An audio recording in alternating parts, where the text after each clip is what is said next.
নতুন মায়েরা সাবধান, এই ভুলগুলো আপনার শিশুর সাথে করছেন না তো?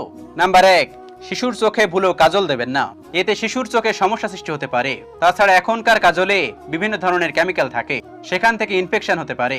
নাম্বার 2, শুয়ে নবজাতক শিশুকে কিছু খাওয়ানো যাবে না, এটি বাচ্চার জন্য একেবারে নিরাপদ নয়। নাম্বার 3, অবশ্যই বাচ্চার জিহ্বাকে প্রতিদিন পরিষ্কার করতে হবে। পরিষ্কার না করলে বাচ্চার জিহ্বায় ঘা হয়ে যাবে এবং বাচ্চা খেতে চাইবে না।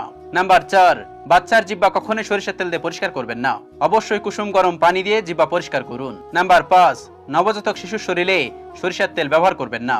এটা শোনার পর অনেক মায়েরা এসে বলবে, আমার দাদি নানি তো আমার শরীরে দিয়েছে, এটা তো আমার কোনো সমস্যা হয়নি। তাদেরকে বলতে চাই, আগেকার দিনে তেলে এত ভেজাল ছিল না, এখন অনেক ভেজাল তেলের মধ্যে রয়েছে। নাম্বার 6, অনেকেই আছে বাচ্চাকে আদর করে বুকের উপর ঘুম পাড়ায়, এটা কখনোই করবেন না। নাম্বার 7, নবজাতকের শরীরে কখনোই পাউডার মাখাবেন না, এতে শিশুর অ্যালার্জি হওয়ার সম্ভাবনা থাকে। নাম্বার 8, অতিরিক্ত ঠান্ডা পানি এবং অতিরিক্ত গরম পানি দিয়ে আপনার সন্তানকে গোসল করাবেন না।